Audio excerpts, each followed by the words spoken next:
Ma'am, I'm sorry to have to tell you your son is forging checks. Forging checks? Wait, I'm sure we can take care of that.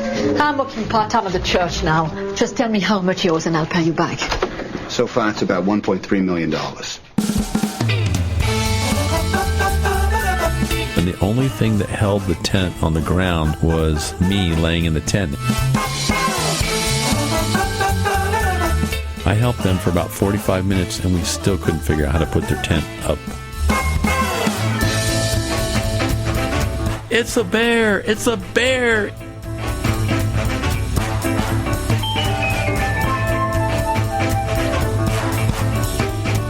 Hi, you're listening to Comedy Parenting Radio, the show that gives you peace of mind. About nothing. Thank you. Anyway, today we're talking about camping tents with Joshua Winchester, Elijah Colt, and Josiah Ruger. Hi, guys. Hello. Hi. We'll be right back.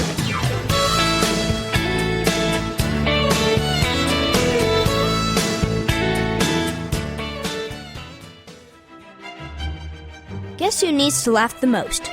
Your dentist. Day after day, they look into mouths of people with rotten teeth and bad breath. Give your dentist a breath of fresh air by sending them a copy of Dad the Tooth Fairy Didn't Come, and soon they'll be reclining in the chair and you'll be running the drill.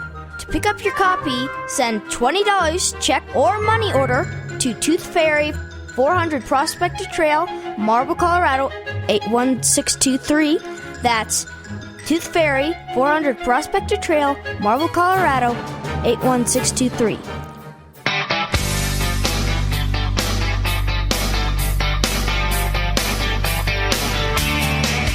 You are listening to Comedy Parenting Radio with your host, Jerry Bagley. It's Friday night, baby, get ready, set, go. Gonna take you to the crystal. Today we're talking about camping tents. You guys have been in a few tents, haven't you? Yeah. Yes. Yeah. Yep. What's your favorite tent? Our blue tent. What's the one you hate the most? The one with malicious intent. The blue tent. The puppy tents? What? Why is the blue tent the least favorite? Because it's like the only tent that I've slept in. No, it isn't. You have a lot of people sleep in the tent, and Elijah, no, we don't. How many people do you have sleep in that tent? You have sleep I don't in know. the puppy tent. About 6, Puppy. 7. 9, 10. 1 Or 8. Or 8. 21 or Yeah, 8. so when the Begleys are piled into the tent there, it gets a little bit cramped, doesn't it? Yeah, and I have Josiah's feet in my face, and they stink. Well, we have to turn people different directions to get the whole family in that giant tent. Yep. Yeah. So some of you guys sleep sideways, and let's face it, the feet may or may not be in somebody else's face. Or ribs. What, feet in the ribs? At least nobody snores at night. The whole family snores. How do you know? Because I'm awake and they are awake. And your own snoring wakes you up. Yes. Yeah, the blue tent is tough there, I'll tell you what, though. But you know what? That's not as tough as the time that a couple came up to Snowmass Lake when I was a wilderness ranger, and they packed in about 8 miles, and they had a tent that they borrowed. And I came walking by in the evening checking out campers, and these people said, "Can you help us with our tent?" And I said, "Sure. I'm a ranger. I can help people." I helped them for about 45 minutes, and we still couldn't figure out how to put their tent up. What kind of tent did they have? It's a tent like I've never seen in my life. It had little vertical walls for about 2 feet, and then it had arches, and it had about 18 million poles. They all looked exactly the same. That's a geodome. It was like a geodome with a knee wall. Anyway, so I don't know if those guys ever got the tent set up correctly. I think they just kind of hung it from a tree and then kind of cowered under it. Did you ask on the radio how to set it up? No radio communication up there. You're in the woods all by yourself for a week. No contact with the office. Oh, dear. One of the problems with tents is stuck zippers. Oh, yeah, I hate those. Yeah, we had, 2 or 3 of our kids, I think Caleb, Christine, and Heidi, were in a tent early on when they were little guys, and we were camping out in Utah, and they had colds. And they woke up, and they were all stuffed up, and their eyes were all pasted shut. And they're like, Dad, help, help, we can't see. And I came over in the morning to get them out of their tent and help them open up their eyes. And I couldn't get the zipper off of the tent. It was jammed, and it wouldn't open up. Well, you know it's even worse than stuck zippers? What? Zippers that completely derail. Yeah, that is worth. But when it's a stuck zipper, though, you don't want to just get out your knife and get into the tent unless they had like a true medical emergency. Yeah. So I had all these little kids in there with eyes pasted shut crusted shut from their colds at night, and I couldn't get into the tent for the longest time, boy, oh boy.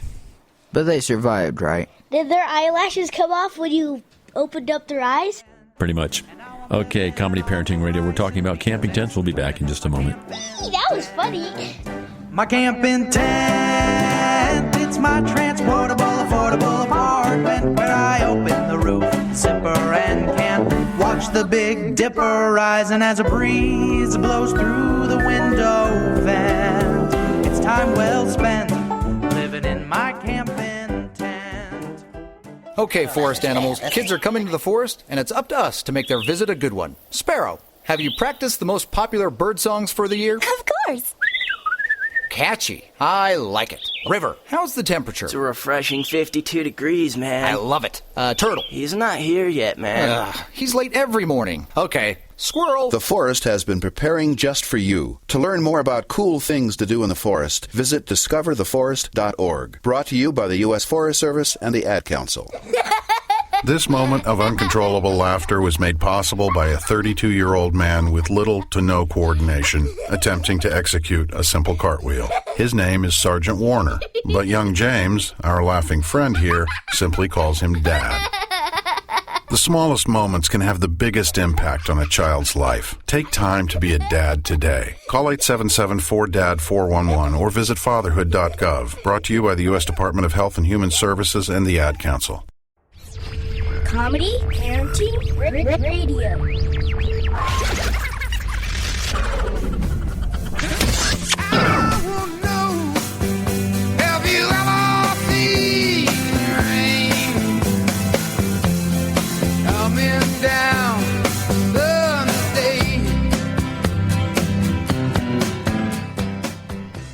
Sometimes it's not zippers that cause the problems. It's the way people put stuff in the tents, like tarps, for example, underneath. Yeah.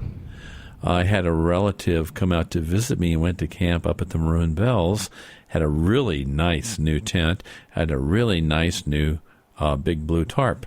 And they stuck the tarp hanging out of the tent, about 1.5 feet out from the edge of the tent, so the dirt wouldn't get on the bottom of the tent. And that night, it rained. Snap. And the water went off of the tent onto the tarp. Then the water went on the tarp, underneath the tarp, or underneath the tent, in between the tarp and the tent. And they had a big puddle of water in the tent. So they were floating? Well, or they were half floating? They literally made a bathtub to sleep in. So when you put deep do you know how deep the water got? No, except for they said there was like a puddle of water in the tent. So if you really want to have a miserable night, and they did, and they never went camping ever again. Oh. Here in Colorado. Oh. In a tent. Never mind. That's better. Then make sure you have the tarp hanging out where it'll collect rain, sort of like a gutter, and just put it right underneath your tent. And the wind can get bad on tents too, you know. Oh, I hate the wind. Wind is really bad. I was out in Moab, Utah one time.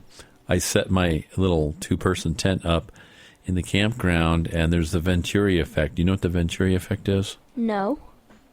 Where the wind goes somewhere and speeds up, like if it goes over a ridge, or if it goes, in this case, it went between 2 rocks. And the rocks were about 50 or 100 feet high. So when the wind hit it, it went to this little crack, speeded way up, and hit my tent. I was in my tent in the evening, and the wind hit the tent. I don't know how fast it was. I'm going to say 80 miles an hour or more, because the entire tent was being picked up in the air, and the only thing that held the tent on the ground was me laying in the tent. And everything around me was wrapping around me like a cocoon, and it wasn't just a steady wind. It was a poof, poof, poof, The tent was slamming on the ground and lifting and slamming and lifting and slamming, and all of the poles to the tent bent. And when the little windstorm was over, I just had this wrecked tent with these nasty aluminum poles. And that was a little Eureka tent, if you're familiar with those. My friend Flint was up there camping with us in a group campsite, and he had a tent that was round like a geodome. Uh-huh. And he came back to the campsite just in time to see the wind pick up his tent, and it went sailing across the desert. He said it looked like a wagon wheel. It was just rolling across the desert. Did he catch it? He had to walk way out there in the desert and get his tent when it finally stopped. Okay, Comedy Parenting Radio talking about tents. We'll be right back. So I came up with this quick plan. I thought it was brilliant. I thought, you know what, I'm just going to squeeze the shorts gently. Make little bubbles.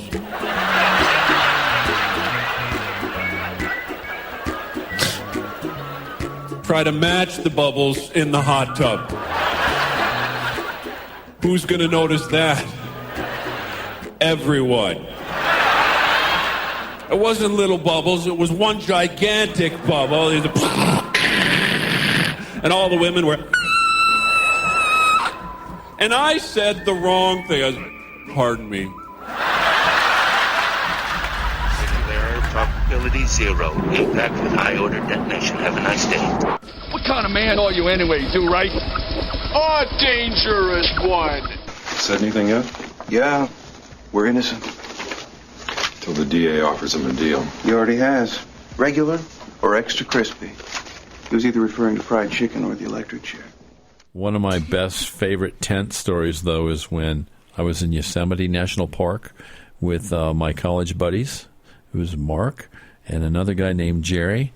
And hey, I thought your name was Jerry. Well, we had two Jerrys on that trip. Said another guy named Jerry. And the fourth guy was Larry. Larry and Jerry. Yeah. Was it Imposter Larry? No, and Larry was a tough guy from New Jersey. And he was a boxer, as a matter of fact.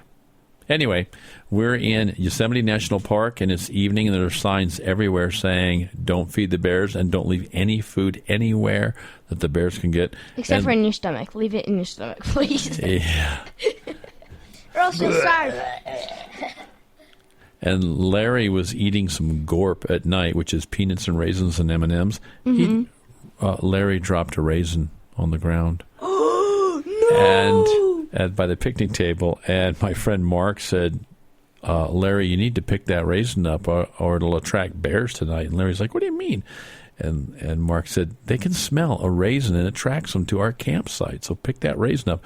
And Larry could not find the raisin because it fell into the pine needles. Uh-oh. So that night we went to sleep in Jerry's tent, which was a good old-fashioned Coleman canvas tent. And all four of us went to bed. And Larry was the last person to climb in because, I don't know, he was brushing his teeth or whatever. We're all laying there asleep, and you walk in the zippered door and put your head at the opposite end. Larry's feet were by the door. In the middle of the night, Jerry woke up, and I don't know why, but I think he woke the other three of us up. He said, watch this. And Jerry's a big guy. He's over 6 foot tall. And he said, watch this. And he leaned forward, and he reached down, and he grabbed Larry's sleeping bag right where his feet were. He grabbed him with as grippy of a tight of gnarly fingers as he could, and he started yelling, it's a bear! It's a bear! It's a bear! And Larry sat straight up in bed and just screamed like a little girl. He thought that he was being dragged out of the tent by a bear. And now you know, don't ever drop a raisin in Yosemite, or you could be attacked in your tent by a bear. Okay, you guys have been listening to Comedy Parenting Radio. We had the boys out here talking about tents. Thanks for coming out today. You're welcome. You're Velcro. And when you boys leave, would you mind taking those box of raisins with you?